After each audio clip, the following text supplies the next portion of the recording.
There's been so many times that I've noticed after or during a conflict that I, as a disabled person, as an autistic person, when something happens and the blame gets put on me and I get shamed for speaking out against something, I have noticed many times that if anyone else there, if someone higher in the social hierarchy had said the same thing or acted in the same way, they would have gotten away with it and would have been supported. But because it's me, I'm not. And I still find myself shocked by this, even though I shouldn't be, because at this point it's an established pattern. So what I'm recognizing is I, as a transgender and autistic person, do not get to behave the same way that other people higher in the social hierarchy do without immediate pushback.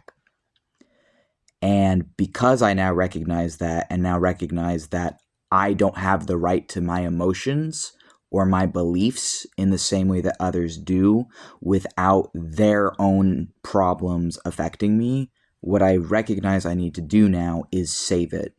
For my own safety and well-being, I need to save it. I need to take whatever it is and save it till it's safe to express, like here in my own channel, in my own space, it's safe to express.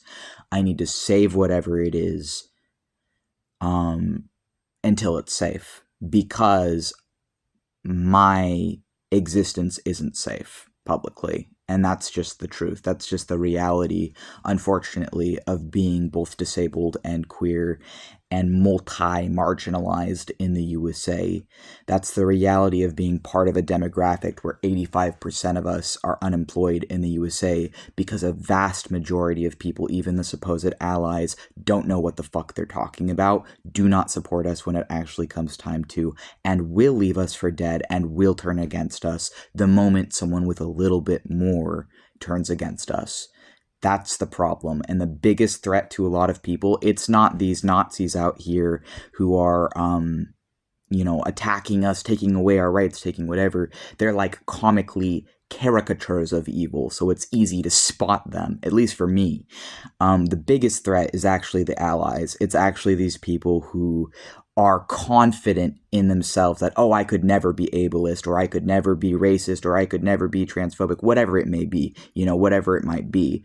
In this case, it would be ableism and transphobia, among other things. But they're like, oh, I could never do that. And so when they do, they don't take accountability. That's way more dangerous. That is way fucking more dangerous. Someone who thinks they're your friend, who thinks they're your ally, who will turn against you and just leave you for dead, because you can't tell the difference between fake allies and real allies until they prove it to you, until they show if they actually mean it or not. And unfortunately, a lot of people just do it for show and they don't actually mean it.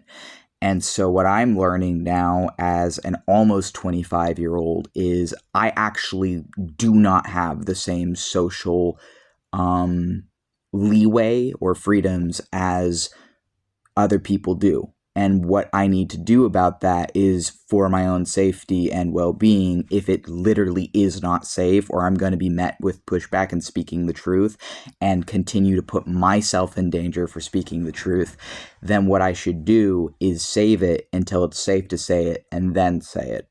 And I can do that on my YouTube channel. I can do that on my socials. I can do that in my own spaces, even if it's not safe to share it in other spaces.